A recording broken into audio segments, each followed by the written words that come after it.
তোমরা যারা আমার মতো ছোট বা আমার সমবয়সী আছো, তারা বিভিন্ন রকম পরীক্ষা দিতে গিয়ে এবং বিশেষ করে স্কলারশিপ পরীক্ষা দিতে গিয়ে এই সমস্যার সম্মুখীন হই। ফলে একটা প্রশ্নের উত্তর লেখার জন্য আমরা অনেক সময় ব্যয় করে থাকি। তার জন্য অন্য প্রশ্নের উত্তর লেখার জন্য আমাদের কাছে সময় অনেক কম থাকে। আজকে আমি এরকমই একটা অঙ্ক তোমাদেরকে করে দেখাবো, ব্যাস কয়েক মুহূর্তের মধ্যে।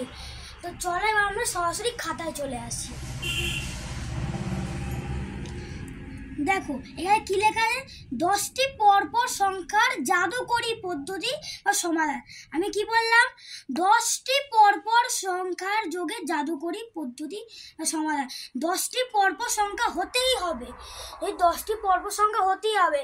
পরপর মানে কি, পরপর মানে 1-এর পরে 2, 2-এর পরে 3, 3-এর পরে 4, 4-এর পরে 5, এটাকে পরপর বলে। যেমন পরপর যেমন যে কোনো ডিজিট হতে পারে, 1, 2, 3, 4 যে কোনো ডিজিটের হতে পারে। এটা আমি তোমাদের এক্সাম্পলের জন্য বললাম, যে কোনো ডিজিট হতে পারে, খালি পরপর 10টা হলেই হলো।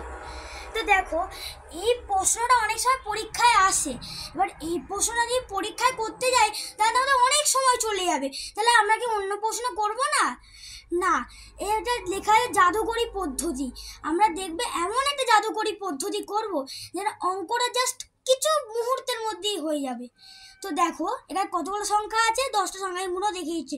1, 2, 3, 4, 5, 6, 7, 8, 9, 10, 10টা সংখ্যা আছে। এই যে 10টা সংখ্যা আছে, এই 10টা সংখ্যায় প্রথম 5 নম্বর সংখ্যাটাকে আমরা তুলে নেবো। দেখো 1, 2, 3, 4, 5, এই 5 নম্বর সংখ্যা কি আছে, 230। এটাকে আমরা মার্ক করে নেব। তোমরা কিন্তু পরীক্ষার খাতায় কিন্তু এটাকে গোল করবে না, তোমরা পরীক্ষার খাতায় রাফে এটাকে পেন্সিলে লিখবে, আর তোমরা পরে মুছে দিতে পারো। এবার দেখো এই যে 230, 230 বা 230 এই সংখ্যাটা লিখলাম। এবার কি করব, ব্যাস আমরা কত নম্বর লাইন দিয়ে 230টা নিলাম, 5 নম্বর লাইন। দেখো গুণ 1, 2, 3, 4, 5, 5 নম্বর লাইন দিয়ে 230টা নিলাম। ব্যাস খুব সোজা, এই 5 নম্বরটাই আমরা এখানে বসিয়ে দেবো, আর ব্যাস তোমাদের আনসার কমপ্লিট। কি হলো না জাদুকরী পদ্ধতি? যদি তোমরা আমার এই অঙ্কটা বুঝতে পারো তাহলে এই সমাধান 2-এর অঙ্কটা আমায় করে কমেন্টসে জানাও দেখি। আর যদি আমার এই আজকের ক্লাসটা ভাল লাগে তাহলে অবশ্যই লাইক সাবস্ক্রাইব বেশি বেশি করে করবে। ধন্যবাদ।